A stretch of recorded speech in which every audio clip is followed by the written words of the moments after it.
Hey guys, this is Andy from underdogchance.com and let's continue with my road to 30 units this season. I hope I can reach it, but of course there's no guarantee in sports betting, but I will do my best. Last season, as I said, I finished with close to 40 units, and the season before I finished with 23, 25 units, I think. Yesterday I had first qualified bet. Tampa Bay raced against Blue Jays. Unfortunately, they lost, but the bet was good bet. We beat the closing line, and this is a very good indicator.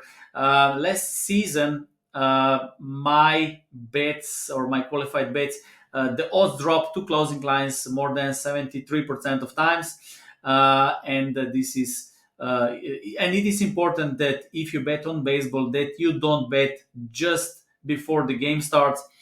This is a common question I received in last days: when to bet, when to make analysis. Well, the worst time is to bet at closing time. Last year, for example, I would still make a profit when I would bet, even if I would bet on closing times. But if we would simulate these games, and if we would have, I don't know, 100,000 games, and if you would bet on closing lines, it would be probably negative record. Okay, so this is important. Around minus 5% was profit smaller if you would bet on closing times. Okay, so betting early is important. Some people will say, well, before the closing time, I will know exactly the lineups and everything else. Well, this is true, but also bookmakers and other bettors have the same information. The prices are already formed. The odds include all available information to that point, including the lineups, including money involved, including sharp action, everything. So it is hard to beat that line. Okay, so my recommendation is that you bet early, even if you don't have confirmed lineup. In baseball, I love the baseball because we know the pitcher. This is the very important thing, and we know, I would say, 95% of the lineup. So maybe one or two players will change, but the core of the players will stay the same. And with this, we can make good projections if you have bigger discrepancy criteria. Because of course, no betting model is perfect, and also my betting model is not perfect. Okay, when it comes to betting, I also talked about betting months in my 10 betting lessons about baseball. So, first month and last month could be a little bit trickier, especially last month in September, because new players come. Some teams are not motivated, some teams are rebuilding, some teams are preparing for the players playoffs. Some teams will be at some point already in playoffs, so they might save players for later games. Players could be also a little bit tired, and the things change. So the best months were May, June, July, also August in the past. But of course, this is not a rule. Okay, so for example, last season, before April 10, so first 10 days of the season, I went 11-15 with minus 8.20 units. But April I finished with plus 7 units. The season before, I didn't even make a bet before 10th April. So in the past, I was waiting for at least 2 weeks to start betting. This changed last year, and April 2022, I finished with a small loss, minus 2.78 units. So those are some figures and the facts I gave you right now. But of course, as I said, there is no rule in sports betting. Sometimes you can have good month at the start, later you can even finish with negative record, because there's no guarantee in sports betting that you will win every single month, or even maybe every single season. But if you do it right in the long run, you can expect positive results. This is something I'm pretty sure, if you can outsmart others. Okay, anyway, let's go to today's games. Friday, March 29th. I will share my projections with you. If you have my betting model, the model is the same. If you don't get exactly the same numbers, there could be the reason. So I have different lineups because the lineups can change. So there is small difference because there are different sites that provide the lineups. As I said, the core of the lineups is always the same, but they might change those one player or two most of the time at the end of the lineup, so 8 or 9 spot. This is the reason, and I also have set the settings right now. I excluded uh, last 30 days wait in my betting mode. This is something I will change later after 30 days once this will take into place. Okay, but this is something you can change your ideas, because in the past I received questions and the ideas from our members, so they want to add a little bit more weight to less 14 days, less 13 days, and this is something you can also include into betting mode. You simply change the links in import HTML function, and then you can set different weights. If you want to take this season, last 365 days. So those are just some small adjustments that you can make. But the core betting model and the heart of the betting model are formulas which are the same, right? So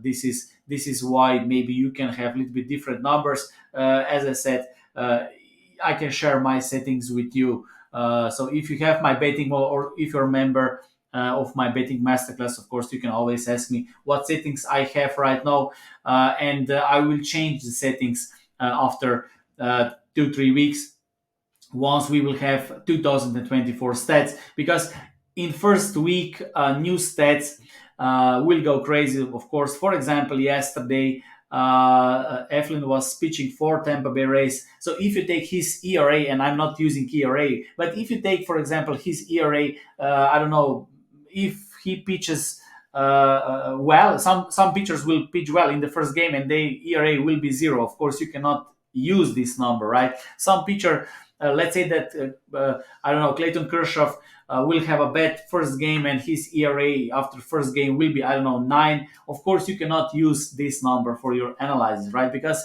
it is short, it is a small sample size, and we need to wait a little bit more games. And of course, as I said many times, use advanced statistics. You don't need to discover hot water because baseball really has a lot of amazing statistics from Sierra, expected fielding, independent pitching, expected ERA from Baseball Reference as well, and many others. So I will not name every single. So there's a lot of statistics you can use, and you can even find your combination. Okay, I found my combination of advanced statistics, and it is not too complex, it is not too many. So because if you use too many statistics, and if you don't do it correctly, then you can make mistakes as well. Okay, so every single sports bettor who is doing this from scratch, I believe you can find good advanced statistics, so you don't need to make your own statistics. Okay, but if you want to make your own statistics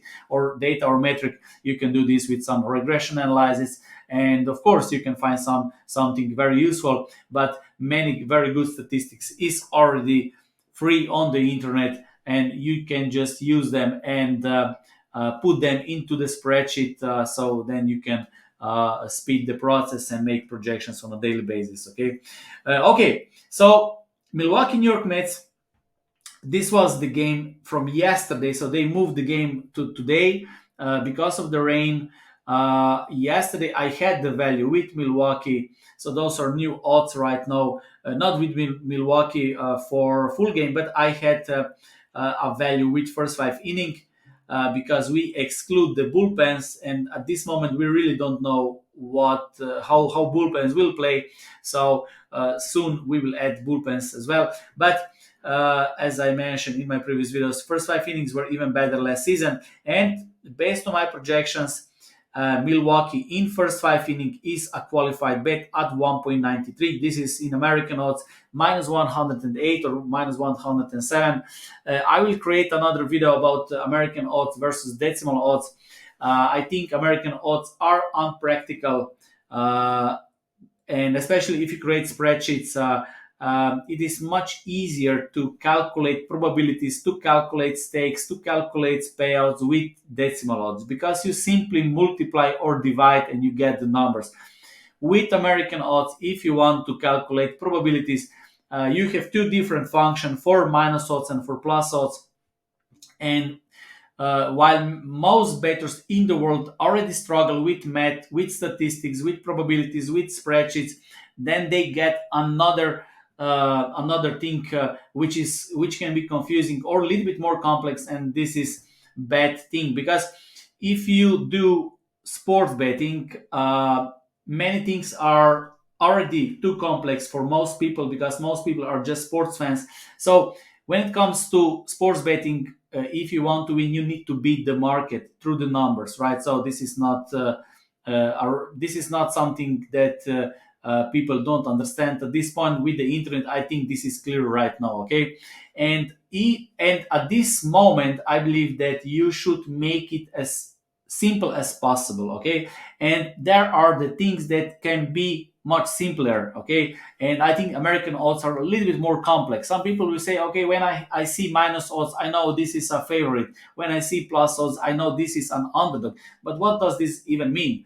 You are looking for plus EV, right? So plus EV can be at minus odds, or it can be at plus odds. But even with decimal odds, everything below 2 is favorite and everything above 2 is underdog. So simple, right? It is very simple. The only problem with American odds are those calculations, which are a little bit more complex, okay? And it will confuse many bettors, okay? And this is not it is not a rocket science. So anyone who will take 10 minutes of time will learn and find useful decimal odds. Okay, I'm not telling you to do this, but I just want to give you uh, the advice or information that can help you uh, win at sports betting, right? So it will make your process easier. Okay, we're not here to make it more complex, but easier. And decimal odds are much easier. And every single sports book shows both American and decimal. So we use both those. Okay, so first five inning. This is first qualified bet. Milwaukee first five inning 1 unit. Then we have Atlanta against Philadelphia. This is another game that was postponed yesterday. Two right-handed pitchers. Based on my projections, Atlanta will have 57.61% of chance to win this game. Based on my projections, they should be minus 136. Bookmakers minus 122. Based on my adjusted Kelly criterion formula, this is not good enough. I'm looking for 1.5 difference. Okay, this would be my qualified bet. Sometimes, of course, yesterday I think Minnesota beat the other team. I think there was small value, but I want to be a little bit more selective, because from the past I was looking these differences, and most of the profit was made with more selective bets. And then I would stick with this. Okay, so no need to bet every single game, or no need to make it qualified bet with every single game. Okay, I also see small value with Atlanta in first five inning. Okay, so if you like Atlanta in this game, I think there is some value with them. Toronto Tampa Bay Rays. Tampa Bay Rays lost yesterday, and in today's game, I also have them as a small value, because my projected odds are minus 148, bookmakers minus 115, and I believe there is small value with Tampa Bay Rays again, but because I have criteria set at 1.5 at this moment, I will not take them. We also want to see the bullpen, how they will play. Okay, and as you see, once we exclude the bullpens, this is first five inning. There is much smaller difference for Tampa Bay Rays. I still have them as a small value, but not such a big value. Okay. Then we have Pittsburgh, Miami. I think Miami will start with Puck, AJ Puck, or something like that.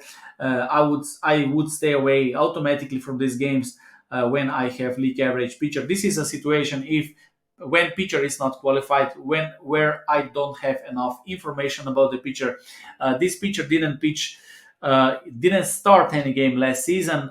He had some solid numbers, so but being in a bullpen or being a starting pitcher are a little bit different things. So I would still wait for more games. Okay, Yankees against Houston, Rodon against Christian Javier. Based on my projections, Houston should be minus 142. They are at minus 128. There's maybe small value with Houston, but not good enough. Boston, Seattle. Based on my projection, maybe there is small value with Boston. Okay, so bookmakers have them at plus 142. I'm talking in American odds because I know many people use American odds, but right to the American odds, you can see decimal odds. This is something I use in my betting models, in my calculations, but for purposes of this video, because videos are always entertaining. Okay, because videos will never be the same as betting. So when you make your projections, when you sit down in front of your computer, when you make analysis, this is one thing. And then creating a video talking, this is more entertainment and showing my work. Okay, so this is why I try to talk in American odds, because most viewers on baseball will be from USA, and not baseball is really American sport. Okay, it is not popular anywhere else, and this is why I try to talk in American odds. But if you ask me which odds I use decimal odds for all my calculations. Okay, even creating a betting model with American odds, you need a little bit more complex formulas. It is not. It is easy to create this, but it needs a little bit more time to do this, because with decimal you just simply divide and multiply and you get the numbers. So small value with Boston, but of course not good enough. Cleveland, Oakland. Logan Allen against Ross Stripling, right-handed pitcher against lefty. Based on my projections, this is close to 50-50 game. Bookmakers have Oakland at plus 123. I think there is small value with Oakland in this game. We can check first 5 inning. Not such a big value, but maybe small value with Oakland as home underdog. Colorado, Arizona, I think small value with Arizona. Okay. I have them at 1.40, minus 250.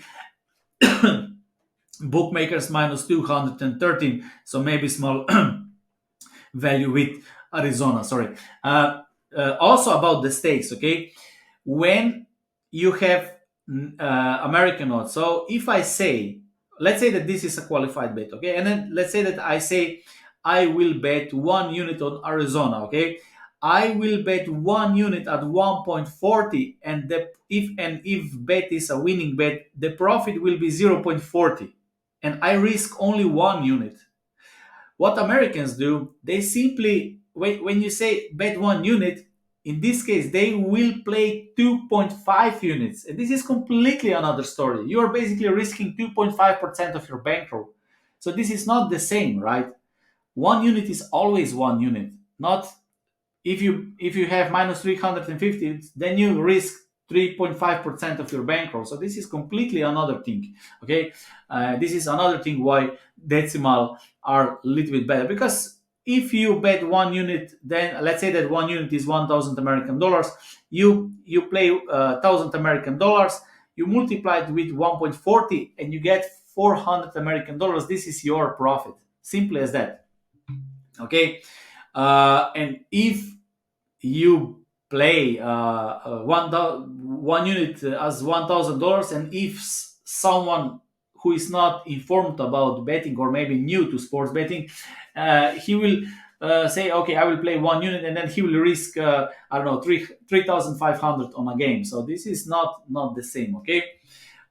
San Francisco Giants, San Diego Padres. Based on my projections, San Diego will have 60.71% of chance to win this game. My fair odds minus 155 on San Diego. Maybe small value with them, but not good enough. And then we have St. Louis against LA Dodgers. I think Dodgers beat St. Louis yesterday. And of course, today they are also a big favorite. Bookmakers have them at minus 233. I have them at minus 157. So based on these numbers, I think they are slightly overrated.